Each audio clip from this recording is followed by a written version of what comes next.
पिछली क्लास में हमने व्हीटस्टोन ब्रिज के बारे में पढ़ा था, है ना। व्हीटस्टोन ब्रिज सर्किट आपने देखा था, पी क्यू आर एस, ये 4 रेजिस्टेंसेस आपने एक स्पेसिफिक मैनर में कनेक्ट किए थे, ठीक है।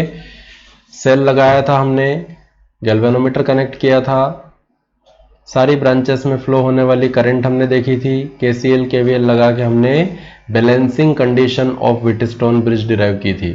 मैं थोड़ा सा आपको ब्रीफ कर दूं कि व्हीटस्टोन ब्रिज सर्किट जो है वो बैलेंस्ड कंडीशन में कहलाएगा अगर गैल्वेनोमीटर के थ्रू फ्लो होने वाली करंट 0 हो जाए, ठीक है। और ऐसा कब होगा? जब P अपॉन Q बराबर हो जाएगा R अपॉन S के। P और Q रेजिस्टेंसेस का रेशो इक्वल हो जाए R और S रेजिस्टेंसेस के रेशो के, in that case the Wheatstone bridge will be balanced. ये बात सबको समझ में आती है, यहां तक हम बात कर चुके हैं। इसके बाद हम बात कर रहे हैं इसके प्रैक्टिकल फॉर्म की। व्हीटस्टोन ब्रिज का प्रैक्टिकल फॉर्म शुरू करने के पहले मैं ये इसका थ्योरेटिकल सर्किट पूरा यहाँ से कॉपी कर लेता हूँ। इसको हम एज इट इज़ उठा लेते हैं, पूरे सर्किट को। ये हमने पूरा सर्किट उठा लिया एज इट इज़। इसको यहाँ से हमने कॉपी किया, ये कॉपी करके इसको हम ले जाएंगे यहाँ पर, ठीक है, जहाँ हम इसका प्रैक्टिकल फॉर्म बनाने वाले हैं। ये मैं इसको यहाँ पे लाकर पेस्ट कर देता हूँ। आप देख पा रहे हैं आपके सामने पूरा व्हीटस्टोन ब्रिज सर्किट बना हुआ है एज इट इज, ठीक है। अब हम यहाँ पे क्या करने वाले हैं, इसका प्रैक्टिकल फॉर्म बनाएंगे। देखो इसको प्रैक्टिकल फॉर्म क्यों बोलते हैं, पहला सवाल, ठीक है। प्रैक्टिकल फॉर्म क्यों कहते हैं, है ना। ये जो सर्किट आपको दिख रहा है ये थ्योरेटिकल सर्किट है ना, व्हीटस्टोन ने जो बनाया, लेकिन हमें इसको लैब के अंदर प्रैक्टिकली परफॉर्म करना है। मीटर ब्रिज नाम का एक इंस्ट्रूमेंट आपके लैब में होगा, वो प्रैक्टिकल फॉर्म कैसा होगा, इसका जो इंस्ट्रूमेंट आपको दिखाई देगा लैब के अंदर वो कैसा दिखाई देगा, किस तरीके का बना होगा वो, ठीक है, उसको हम प्रैक्टिकल फॉर्म कह रहे हैं। तो मैं आपके सामने इसका प्रैक्टिकल फॉर्म यहाँ पे ड्रॉ कर रहा हूं। आप ध्यान देंगे आपकी लैब के अंदर एक वुडन बोर्ड होगा। वुडन बोर्ड समझते हैं, लकड़ी का बना हुआ एक बोर्ड होगा, पूरा रेक्टेंगुलर दिखाई देगा आपको ऊपर से, ठीक है। वो वुडन बोर्ड के ऊपर, है ना, मैं यहां पे आपके सामने चाहो तो वुडन बोर्ड भी बना सकते हैं, ठीक है। वुडन बोर्ड हम ड्रॉ कर देते हैं पहले, बाद में हटा देंगे वापस इसको, है ना, एक समझने के लिए आपके लिए बना देते हैं। ये एक वुडन बोर्ड है, लकड़ी का बना हुआ एक पूरा बोर्ड इस तरीके से है, रेक्टेंगुलर शेप में आपको उसकी ऊपर की सरफेस दिखाई दे रही है, ठीक है। इस वुडन बोर्ड के ऊपर यहां पे कुछ कॉपर की स्ट्रिप्स लगी होती है। किस तरह से लगी होती है ध्यान देंगे, मैं यहां पे ये कॉपर की एक स्ट्रिप आपके सामने बना रहा हूं। ये कॉपर स्ट्रिप है जिसका शेप है एल शेप, ये दिखाई दे रहा है आपको, ये एल शेप की कॉपर स्ट्रिप है। ठीक ऐसी ही एल शेप की कॉपर स्ट्रिप इस वुडन बोर्ड के दूसरे सिरे पे भी लगी होती है। ये मैंने यहां पे आपके सामने, ठीक है, ये कॉपर स्ट्रिप बना दी, ठीक है। ये एल शेप की दूसरी कॉपर स्ट्रिप हो गई, ठीक है। ये जो स्ट्रिप्स होती है ये बहुत मोटी होती है, थिक होती है। आपको पता है कि अगर पतली होगी स्ट्रिप मतलब एरिया ऑफ क्रॉस सेक्शन कम होगा, एरिया ऑफ क्रॉस सेक्शन कम होगा मतलब रेजिस्टेंस ज्यादा होगा। आपको पता है कि अगर मोटी स्ट्रिप अगर बनाएंगे, थिक कॉपर स्ट्रिप्स अगर बनाएंगे, ठीक है, तो थिक बनाने में क्या है, उसका रेजिस्टेंस कम हो जाएगा। मैं यहां आपके सामने लिख रहा हूं थिक कॉपर स्ट्रिप्स, ठीक है। ये आपको स्ट्रिप्स दिखाई दे रही है, दो तो एल शेप की दिख रही है जो आपके सामने बनी हुई है, और यहां जो बीच में जगह आपको दिखाई दे रही है उसमें एक रेक्टेंगुलर स्ट्रिप लगी होती है। ये रेक्टेंगुलर स्ट्रिप भी मैं यहां पे लगा देता हूं, ये वुडन बोर्ड के ऊपर ही लगी हुई स्ट्रिप्स है। तो टोटल 3 आपके पास में कॉपर स्ट्रिप है, 2 एल शेप की और एक रेक्टेंगुलर, ठीक है। आप ध्यान देंगे कि इनको थिक स्ट्रिप क्यों रखा गया है, ठीक है, ताकि इनका रेजिस्टेंस नेग्लिजिबल हो, ठीक है। मैं यहां पे लिख देता हूं नेग्लिजिबल रेजिस्टेंस, यानी जो वायर हम यहां पे यूज करने वाले हैं उन वायर्स के रेजिस्टेंस की तुलना में ये जो स्ट्रिप्स है इनका रेजिस्टेंस न के बराबर होगा। अब आप ध्यान दो, अगर स्ट्रिप्स का रेजिस्टेंस न के बराबर है मतलब ये पॉइंट जो है और ये पॉइंट, ये दोनों पॉइंट एक ही स्ट्रिप के ऊपर है, इसका मतलब इन दोनों पॉइंट के बीच में कोई पोटेंशियल ड्रॉप नहीं होगा। क्यों नहीं होगा? क्योंकि रेजिस्टेंस कुछ है ही नहीं, अपन ऐसा मान के चल रहे हैं। बहुत थिक स्ट्रिप है कॉपर की, कॉपर कंडक्टर है अपने आप में, आपको पता है। और मोटी स्ट्रिप अगर लेंगे मतलब उसके अंदर रेजिस्टेंस न के बराबर हो जाएगा, और जितना कम रेजिस्टेंस होगा उतना पोटेंशियल ड्रॉप कम होगा। ओम्स लॉ से पढ़ा है आपने, V बराबर IR। ठीक है, तो ये दो पॉइंट जो आपको दिखाई दे रहे हैं दोनों एक ही पॉइंट है, ऐसा मान के चलेंगे अपन। ठीक है, आपको दो अलग अलग पॉइंट वहां पे इंस्ट्रूमेंट के अंदर लैब में दिखाई देंगे। ठीक ऐसे ही दो पॉइंट यहां भी बने होंगे, ये दो टर्मिनल होंगे एक्चुअल में। ठीक है, इन दोनों पॉइंट को भी हम एक ही मानकर चलेंगे क्योंकि ये दोनों भी एक ही कॉपर स्ट्रिप के ऊपर मौजूद है जिसका रेजिस्टेंस न के बराबर है, मतलब इन दोनों पॉइंट के बीच कोई पोटेंशियल ड्रॉप नहीं होगा। ठीक ऐसे ही ये जो रेक्टेंगुलर स्ट्रिप आपको दिखाई दे रही है, इस रेक्टेंगुलर स्ट्रिप के ऊपर तीन टर्मिनल होते हैं, ये तीन पॉइंट बना दिए मैंने। अब आप समझ पा रहे हैं कि ये तीनों पॉइंट चूंकि एक ही कॉपर स्ट्रिप के ऊपर है मतलब ये तीनों पॉइंट भी एक ही होगा, ऐसा मान के चलना है। डायग्राम में आपको अलग अलग दिख रहे हैं, होंगे भी अलग अलग, लेकिन इलेक्ट्रिकली अगर बात करें तो ये तीनों सेम पोटेंशियल पे है, because there will be no potential drop between this gaps. इन दोनों पॉइंट के बीच में, इन दोनों पॉइंट के बीच में जो गैप दिखाई दे रही है यहां पोटेंशियल ड्रॉप ना के बराबर होगा। ठीक है, अब आप ध्यान देंगे, मैं इसी सर्किट को यहां बनाने वाला हूं। ये जो आपने थ्योरेटिकल सर्किट आपके सामने है, इसी थ्योरेटिकल सर्किट को हम यहां बना रहे हैं। तो पॉइंट्स कैसे लेके आएंगे? ठीक है, पॉइंट्स पे ध्यान देंगे। मैं आपके सामने सारे पॉइंट्स प्लॉट कर रहा हूं। देखो, जो पॉइंट आपको ए दिख रहा था, ये वाला जो पॉइंट है एल शेप की स्ट्रिप पे, ये पॉइंट ए है, ये कलर कर दिया मैंने इसको। ठीक है, इधर वाला जो पॉइंट एल शेप की स्ट्रिप पे दिख रहा है, ये पॉइंट आपका सी पॉइंट होगा। थ्योरेटिकल सर्किट में जो सी दिख रहा है वो सी पॉइंट यहां पे है। ठीक है, आपका जो डी पॉइंट दिख रहा है आपका थ्योरेटिकल सर्किट में, वो डी पॉइंट ये मिड पॉइंट है रेक्टेंगुलर स्ट्रिप का।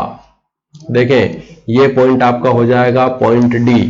तो ए, सी और डी पॉइंट आपको डायग्राम के अंदर दिखाई दे रहे हैं। अब पहले हम क्या करेंगे, इन पॉइंट्स के बीच में जो रेजिस्टेंसेस लगे हुए हैं वो रेजिस्टेंसेस सर्किट के अंदर कनेक्ट कर देते हैं। ठीक है, अब देखो, सबसे पहले हम बात कर रहे हैं between point A and D.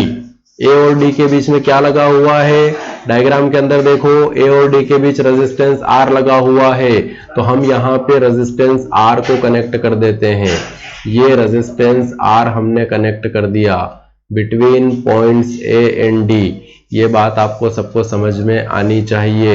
ये रेजिस्टेंस आर हमने कनेक्ट कर दिया, है ना? आप समझ पा रहे हैं कि मैंने यहां से कनेक्ट क्यों किया इस पॉइंट से, जबकि ए इसको लिखा है, क्योंकि ये दोनों पॉइंट ए ही है, एक ही पॉइंट है ये एल शेप की स्ट्रिप के ऊपर। तो ए और डी के बीच में आर रेजिस्टेंस हमने कनेक्ट कर दिया। ठीक है, डी और सी के बीच, डी और सी के बीच में एस है, तो यहां डी और सी के बीच में एस रेजिस्टेंस भी हम कनेक्ट कर देते हैं। ये एस रेजिस्टेंस मैंने यहां पे कनेक्ट कर दिया बिटवीन टर्मिनल्स डी एंड सी। ये डी और सी के बीच में हमने कनेक्ट कर दिया एस, इसकी वैल्यू को मैं यहां पे एस लिख देता हूं। ठीक है, अब यहां पे आपके पास क्या मौजूद नहीं है? बी पॉइंट मौजूद नहीं है। अगर बी पॉइंट होता तो ए से बी का रेजिस्टेंस और सी से बी का भी प्लॉट कर देते, गैल्वेनोमीटर भी लगा देते। ये बी पॉइंट हमारे पास नहीं है, तो मैं यहां बी पॉइंट कहां से बनाऊंगा? आप ध्यान देंगे, है ना? ये वुडन बोर्ड जो हमने बनाया था, है ना, इस वुडन बोर्ड को अपन चाहे तो हटा भी सकते हैं, आपको नहीं हटाना है तो कोई बात नहीं, लगे रहने देते हैं।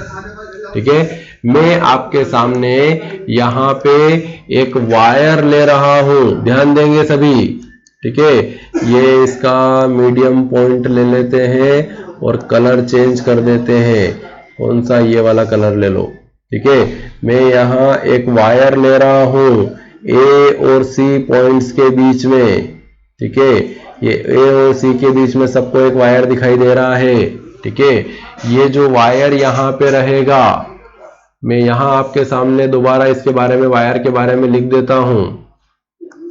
ठीक है, यहां लिख रहा हूं मैं कौन कौन से पॉइंट्स के बीच में है, ये ए और सी के बीच में। तो ये जो वायर है, वायर ए सी, ठीक है, ये वायर काई का बना होता है, ठीक है, ये वायर बना होता है आपका कॉन्स्टेंटन या फिर मैंगनीन। ध्यान देंगे सभी, ये कॉन्स्टेंटन या फिर मैंगनीन जो आपके सामने लिखा हुआ है ये अलॉय है, ठीक है, कॉन्स्टेंटन या मैंगनीन अलॉय का वायर यहां पे लगा होता है। इस वायर को क्यों लगाते हैं, उसके पीछे भी कारण है, इसी मटेरियल का क्यों लगाते हैं, हम इसके बारे में भी बात करेंगे, है ना, आगे जब इसको डिस्कस करेंगे तब। अभी आप इतना याद रखें कि वायर कॉन्स्टेंटन या मैंगनीन का लगा होता है, ठीक है। अब ध्यान दें कि ए और सी के बीच हमने वायर लगाया। अब देखो, आप डायग्राम में सर्किट में ए से सी पे जाओ, आपको बी पे होके जाना पड़ेगा। आप देख पा रहे हैं ये बी से होते हुए जा रहे हैं, ए से सी पे अगर जाना है तो मतलब इस वायर के ऊपर ही कहीं ना कहीं पर बी पॉइंट मौजूद होगा। बी पॉइंट जो है वो ए और सी के बीच में है, means the point B should be on the wire. लेकिन अब वो वायर में कहां पर है ये हमें ढूंढना पड़ेगा, और उसको ढूंढने के लिए हम क्या कर रहे हैं, ध्यान देंगे, आपके सर्किट में गैल्वेनोमीटर जुड़ा हुआ है। देखो मैं क्या कर रहा हूं, मैंने डी पॉइंट से एक वायर लिया, ये डी पॉइंट से एक वायर लिया और इस वायर को कनेक्ट किया गैल्वेनोमीटर से, ये गैल्वेनोमीटर से जोड़ दिया, ठीक है। अब देखो गैल्वेनोमीटर का एक एंड तो डी पे जुड़ा हुआ है, हमने डी पे जोड़ दिया। दूसरा एंड कहां जुड़ा हुआ है सर्किट में, ये बी पॉइंट पे जुड़ा हुआ है, सेकेंड वाला वायर, है ना। एक टर्मिनल गैल्वेनोमीटर का डी पे है, आपने कनेक्ट कर दिया डी पे, और दूसरा टर्मिनल जो है वो बी पे है। अब बी कहां है ये हमें नहीं पता है, तब हम यहां पे क्या कर रहे हैं, इस वायर को हम कनेक्ट कर रहे हैं एक मेटालिक जॉकी से। ध्यान देंगे, जिसको मैंने जे लिखा है, ये जे रिप्रेजेंट कर रहा है एक मेटालिक की को, जिसको हम बोलते हैं जॉकी। मैं यहां आपके सामने लिख देता हूं, ये एक हो गई आपकी मेटालिक की, ठीक है, जिसको क्या बोल रहे हैं, जिसको बोलते हैं जॉकी, जे से रिप्रेजेंट कर रहे हैं, ठीक है। कैसी होती है कि आप एक स्क्रू ड्राइवर मान लो, है ना, स्क्रू ड्राइवर सबने देखा है ना, जिसको हम पेचकस बोलते हैं या फिर टेस्टर बोलते हैं, टेस्टर भी उसी शेप का होता है, ठीक है, आगे से बिल्कुल शार्प होता है वो स्क्रू ड्राइवर, ठीक है। तो उसी तरीके की ये की होती है, यहां इस की का ये वाला टर्मिनल है जिसमें वायर जोड़ सकते हैं हम, ठीक है। आगे जाके ये की इस तरीके से हो जाती है, तो ये इंसुलेटिंग वाला पार्ट है, इंसुलेशन वाला, और ये की यहाँ पे आके इस तरीके से यहाँ मेटल जुड़ा होता है आगे, और वो मेटल जो है ये इस तरीके से शार्प होगा, ठीक है। तो ये आपकी इस तरीके से आपकी की रहेगी यहाँ पे, ठीक है। वो की अपने को यहाँ पे कनेक्ट कर देना है, ये की हमने इस पे कनेक्ट कर दी, जिसको हम जॉकी बोल रहे हैं, ठीक है। ये जो इसका शार्प वाला जो एंड है, ये शार्प वाला एंड इस वायर के ऊपर कहीं पर भी टच किया जा सकता है। आप ए पॉइंट से लेकर सी पॉइंट तक जहां आपने वायर लगाया है कॉन्स्टेंटन या मैंगनीन का, उस वायर के ऊपर कहीं पर भी इसको छुआ सकते हो, आप इसको टच कर सकते हो, ठीक है। अब ध्यान देंगे, यहां पे हम इस प्रैक्टिकल फॉर्म के नाम के ऊपर जाएं। देखो आपने इसका नाम क्या लिखा था, मीटर ब्रिज। अब सवाल ये है कि इसको मीटर ब्रिज क्यों बोलते हैं, उसके पीछे कारण है ये आपका वायर, जो वायर यहां पे लगा हुआ है, ये वायर आपका, देखो मैं वुडन बोर्ड हटा रहा हूं, है ना, डायग्राम में कचरा नहीं हो इसलिए अपन ये पूरा वुडन बोर्ड यहाँ पे हटा देते हैं। जिसको वुडन बोर्ड को रिप्रेजेंट किया था इसको पूरे को गायब कर दिया मैंने, बनाने की आवश्यकता नहीं है, ठीक है। ये जो आपका वायर यहाँ पे है, इस वायर की जो लेंथ होती है, यहाँ नीचे स्केल भी लगी होती है, मैं आपके सामने स्केल बना देता हूं, है ना, मीटर स्केल है जिसके ऊपर रीडिंग लिखी हुई है, ये स्केल मैंने आपके सामने बना दी। ये स्केल के ऊपर यहाँ पे 0 से लेकर 100 सेंटीमीटर तक रीडिंग लिखी होती है सेंटीमीटर में, ठीक है, यहाँ बीच में कहीं पे 50 होगा, ठीक है, इधर 60 70 80 90 100, इधर 0 के बाद में 1 2 3 4 10 40 50 इस तरीके से रीडिंग लिखी होती है। ठीक है, ये 50 लिख दिया। ये सारी रीडिंग सेंटीमीटर्स में है। ये वायर की जो लेंथ होती है, जो आपने कॉन्स्टेंटन मैंगनीन का वायर लिया है, इसकी लेंथ जो होती है ये 1 मीटर का वायर होता है, 100 सेंटीमीटर का। Since the length of the wire is 1 meter, that's why the practical form of WSB यानी Wheatstone bridge is known as meter bridge। इसको मीटर ब्रिज क्यों बोलते हैं, कारण आपको समझ में आ रहा है। अभी मैंने आपसे कहा कि जो मेटालिक जॉकी है, उस जॉकी को इस वायर के ऊपर हम ए से सी के बीच में कहीं पर भी टच कर सकते हैं। टच कर सकते हैं मतलब आप चाहो तो ए से टच करते हुए सी तक भी ले जा सकते हो। Means we can slide the jockey on the wire. Jockey को वायर के ऊपर स्लाइड किया जा सकता है। ये देखो एक वर्ड यूज किया आपने, स्लाइड, यहां पे। ठीक है, जॉकी को वायर पे स्लाइड करवाया जा सकता है, इसलिए इसको बोलते हैं स्लाइड वायर ब्रिज। ये बात आपको समझ में आ रही है कि इसका नाम मीटर ब्रिज और स्लाइड वायर ब्रिज क्यों है। चलिए, अब ये हमने वायर लगा दिया कॉन्स्टेंटन मैंगनीन का, इसकी लेंथ हमने आपके सामने रिप्रेजेंट कर दी, जॉकी हमने ले ली, गैल्वेनोमीटर से कनेक्ट कर दिया। अभी आप देखो कि जॉकी ओपन करके रखा है हमने। अगर ओपन करके रखा है इसका मतलब गैल्वेनोमीटर ओपन सर्किट में है, कोई करंट इसके थ्रू नहीं होगी। ठीक है, लेकिन अगर मैं इस जॉकी को टच कर दूं इस वायर के ऊपर कहीं पर भी, तो गैल्वेनोमीटर क्लोज सर्किट में आ जाएगा, है ना। क्लोज सर्किट में आएगा तो उसके अंदर करंट फ्लो करेगी। अब करंट कैसे फ्लो करेगी, सेल तो लगा ही नहीं है, तो जो आपके सर्किट में सेल लगा हुआ था, देखो आपके पास ए और सी पॉइंट के बीच में थ्योरेटिकल सर्किट आप देख रहे हैं साइड में, ए और सी के बीच में सेल लगा हुआ है, तो मैं यहां पे ए और सी के बीच में सेल कनेक्ट कर देता हूं। ये मैंने यहां पे ले लिया, ए पॉइंट से ये वायर निकाला, ठीक है, ये ए पॉइंट से वायर निकाला और यहां पे कनेक्ट कर दिया हमने सेल। ठीक है, ये की हमने लगाई एज इट इज, ठीक है, और यहां पे इसको वापस कनेक्ट कर दिया किससे, पॉइंट सी से। ठीक है, तो ए और सी के बीच में ये आपका सेल जुड़ गया, ये पॉजिटिव टर्मिनल, ये नेगेटिव टर्मिनल। ठीक है, जैसा थ्योरेटिकल सर्किट में है वैसा ही आपको बनाना है, क्योंकि हम व्हीटस्टोन ब्रिज ही बना रहे हैं, केवल प्रैक्टिकल फॉर्म बना रहे हैं, इसलिए उसको वुडन बोर्ड के ऊपर बनाया है। अब आपकी की अभी क्लोज्ड है, की क्लोज्ड है मतलब ये सेल से जो करंट चलेगी, आपकी जो आई करंट सेल से जा रहा था वो I current as it is जाएगा। यहां पर भी देख पा रहे हैं आप, ये आई करंट जा रहा है। ठीक है, ये आई करंट के लिए जितने रास्ते आपने थ्योरेटिकल सर्किट में बना रखे हैं वो सारे रास्ते यहां पर भी है, इसमें किसी को कोई समस्या नहीं होनी चाहिए। अब आपको करना क्या है, ठीक है, आपको प्रैक्टिकली बी पॉइंट ढूंढना है। ठीक है, बी पॉइंट कैसे ढूंढोगे, बी पॉइंट वो पॉइंट होगा जहां आईजी बराबर क्या हो जाए, 0।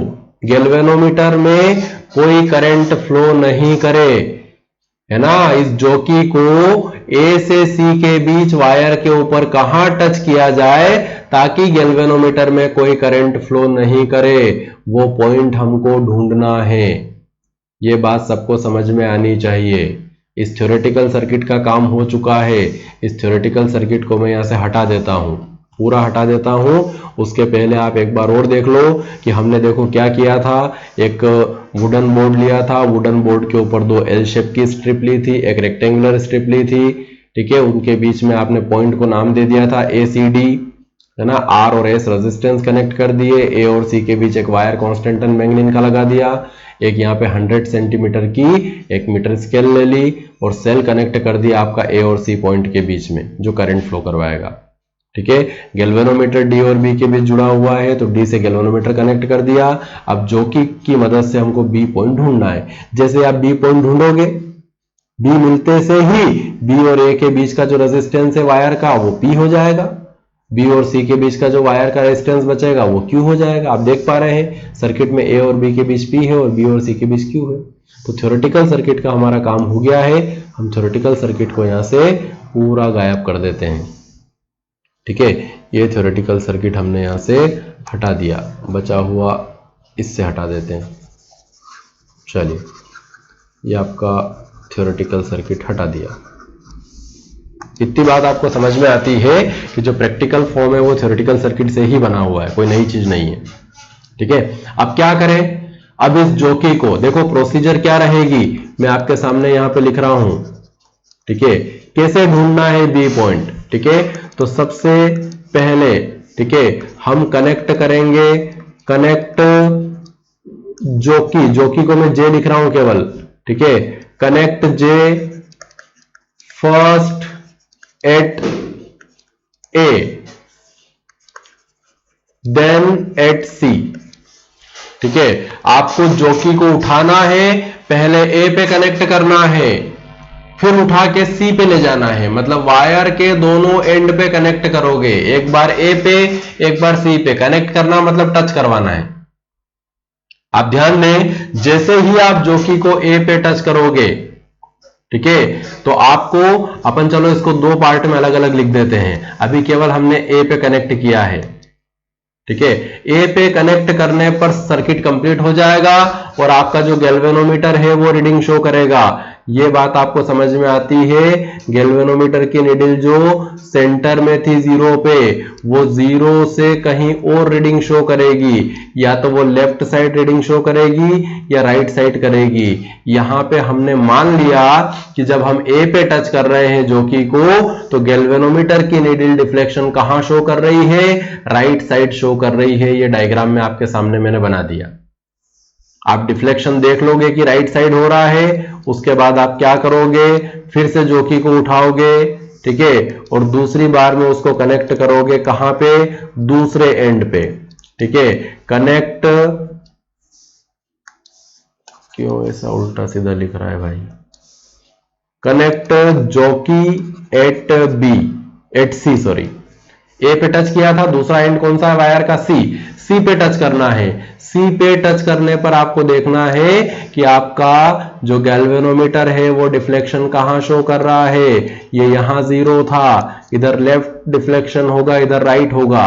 आप पाओगे कि आपका गैल्वेनोमीटर किधर डिफ्लेक्शन शो कर रहा है, लेफ्ट साइड डिफ्लेक्शन शो कर रहा है। एक एंड पे टच करने पर राइट डिफ्लेक्शन, दूसरे एंड पर टच करने पर लेफ्ट डिफ्लेक्शन। इसका मतलब ये हुआ कि ए और सी पॉइंट के बीच इस वायर के ऊपर कहीं एक ऐसा पॉइंट मौजूद होगा जहां जॉकी को टच करने पर डिफ्लेक्शन जीरो होगा। ये पूरा हम प्रैक्टिकल करके देखेंगे।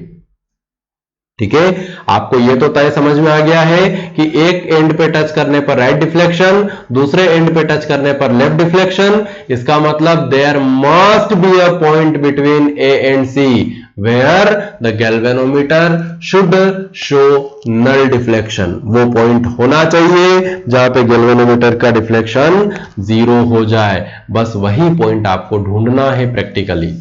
ठीक है, आप कैसे ढूंढोगे, फिर से आप ए पे चले जाओ, ए पे डिफ्लेक्शन राइट था, आपको समझ में आ रहा है, मैंने बना रखा है आपके सामने, जो राइट डिफ्लेक्शन आपको मिल रहा था ए पे। अब ए से आप चलना शुरू करोगे, आगे बढ़ते जाओ, थोड़ा टच करो यहाँ पे, फिर और आगे टच करो, फिर और आगे टच करो, फिर और आगे टच करो। आप जैसे जैसे ए से सी की तरफ बढ़ोगे, ठीक है, वैसे वैसे आप देखोगे कि जो राइट डिफ्लेक्शन है वो कम होता जाएगा।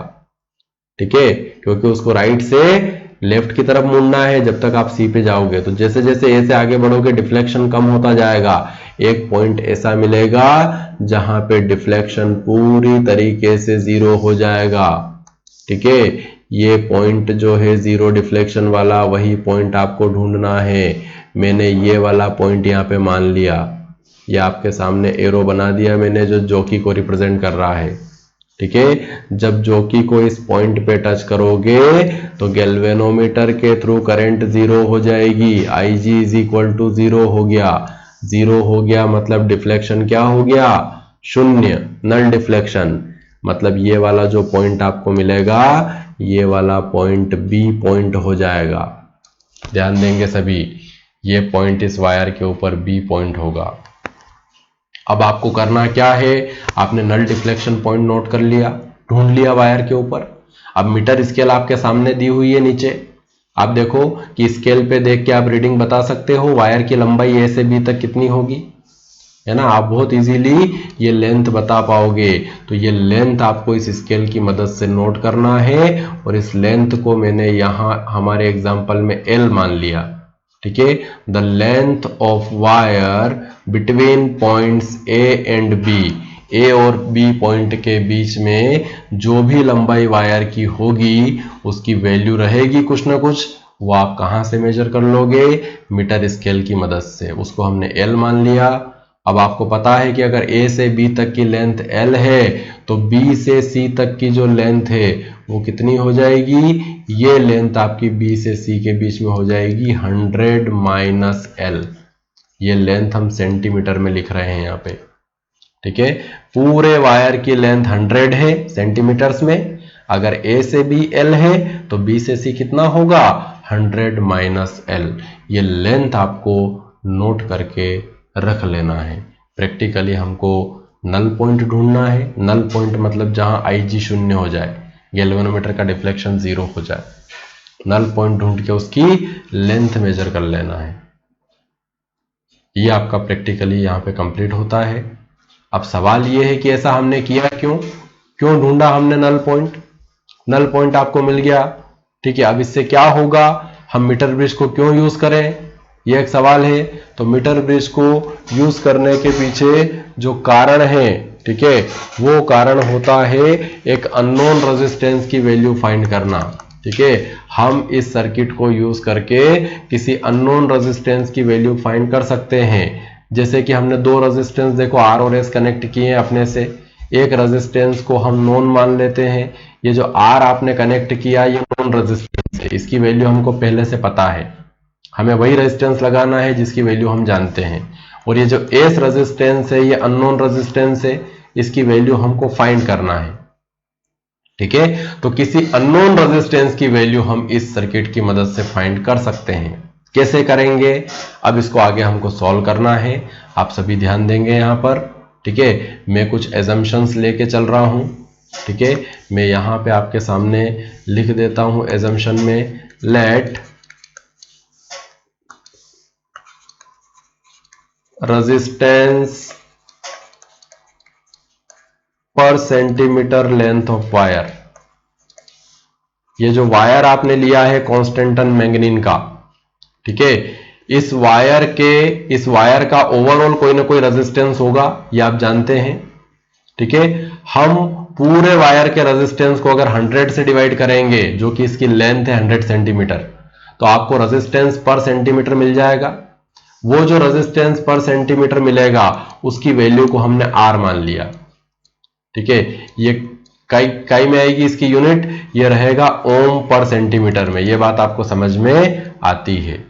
ठीक है, प्रति सेंटीमीटर लंबाई का रेजिस्टेंस, आपको पता है पूरे वायर का कोई ना कोई रेजिस्टेंस होगा, तो हम उसको पर सेंटीमीटर लेंथ पे भी निकाल सकते हैं। Total resistance divided by total length in centimetres. ठीक है, हमने उसको स्मॉल r एज्यूम कर लिया। अगर मैं ऐसा मान लूं कि रेजिस्टेंस पर सेंटीमीटर स्मॉल r है, तब आप L लेंथ का रेजिस्टेंस निकाल सकते हो। देखो A से B के बीच में जो लंबाई है वायर की between points A and B, diagram में आप देख पा रहे हैं वो लेंथ L है।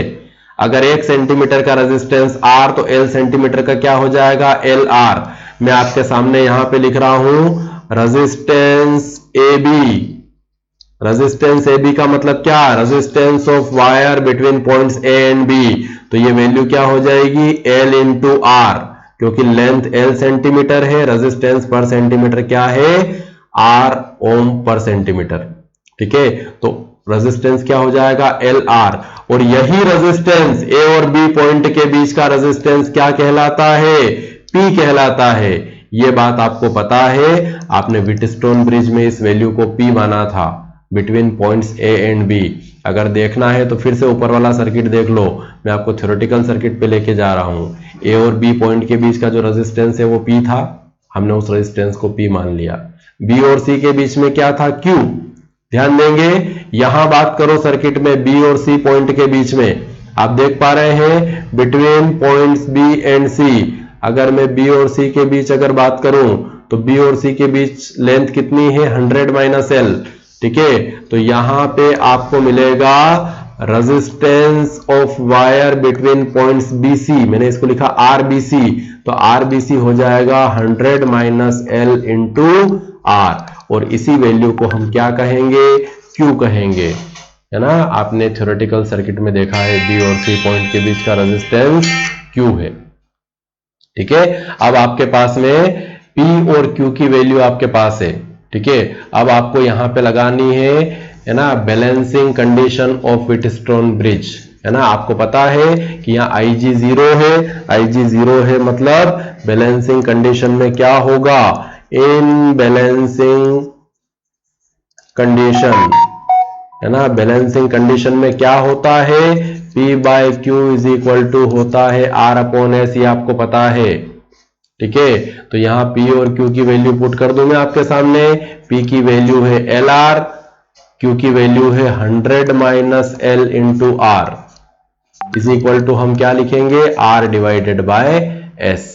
यहां पे आपको पता है कि R आपके पास नोन है, डायग्राम में देख लो, R नॉन रेजिस्टेंस है, S अननोन है, तो हमको अननोन रेजिस्टेंस फाइंड करना है, तो S इज इक्वल टू क्या हो जाएगा, 100 माइनस L इंटू R, ठीक है।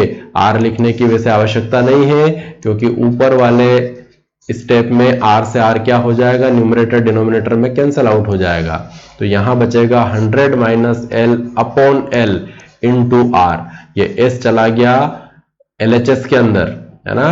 तो अननोन रेजिस्टेंस की वैल्यू आपको नॉन रेजिस्टेंस के टर्म में मिल जाएगी, ठीक है। अब ध्यान दें, R आपको पहले से पता है और L की वैल्यू आपने प्रैक्टिकली फाइंड कर ली, बैलेंसिंग लेंथ, ठीक है। तो L फाइंड कर लोगे प्रैक्टिकली, R आपको ऑलरेडी पता है, तो आपको क्या पता चल जाएगा, अननोन रेजिस्टेंस S की वैल्यू पता चल जाएगी, ठीक है। तो ये बात आपको समझ में आती है कि जो आपका व्हीटस्टोन ब्रिज सर्किट है, ये अननोन रेजिस्टेंस को फाइंड करने के लिए काम आता है जब इसको प्रैक्टिकल फॉर्म में यूज करते हैं, ठीक है। तो मीटर ब्रिज क्यों बोलते हैं, स्लाइड वायर ब्रिज क्यों बोलते हैं, आपको समझ में आता है ना। 2 L शेप की स्ट्रिप, एक रेक्टेंगुलर स्ट्रिप, सारे points as it is connect कर देना है, गैल्वेनोमीटर लेना है, जॉकी कनेक्ट करना है जो कि मेटालिक की है, ठीक है। हम जॉकी से A और C पे टच करके डिफ्लेक्शन देख लेंगे, एक बार लेफ्ट एक बार राइट, मतलब बीच में नल पॉइंट मिलेगा, जहां IG 0 होगा वो पॉइंट हमको ढूंढना है, वो पॉइंट B हो जाएगा, आपको पता है। A और B के बीच जो वायर है उसका रेजिस्टेंस P कहलाएगा, B से C के बीच जो लेंथ है वायर की उसका रेजिस्टेंस Q कहलाएगा, ठीक है। एजम्पशन में हमने रेजिस्टेंस पर सेंटीमीटर को स्मॉल r मान लिया, L लेंथ का LR हो जाएगा, 100 माइनस L लेंथ का 100 माइनस L इंटू R हो जाएगा। बैलेंसिंग कंडीशन वाला केस है, P by Q is equal to R by S लगाना है, तो S बराबर ये फॉर्मूला आपको मिल जाएगा, ठीक है। तो प्रैक्टिकल फॉर्म यहाँ पे कंप्लीट होता है मीटर ब्रिज, ठीक है। आप लोग इसको एक बार देख लें पूरा, ठीक है। इसके बाद इसके एप्लीकेशंस के बारे में हम लोग बात करेंगे, ठीक है। तो नेक्स्ट क्लास में हम इसके आगे डिस्कस करते हैं। मैंने अभी आपको ये भी बोला था कि यहाँ पे कॉपर स्ट्रिप थिक क्यों ली जाती है, वायर कॉन्स्टेंटन या मैंगनीन का क्यों यूज़ किया जाता है, तो इसके बारे में हम अगली क्लास में चर्चा करेंगे।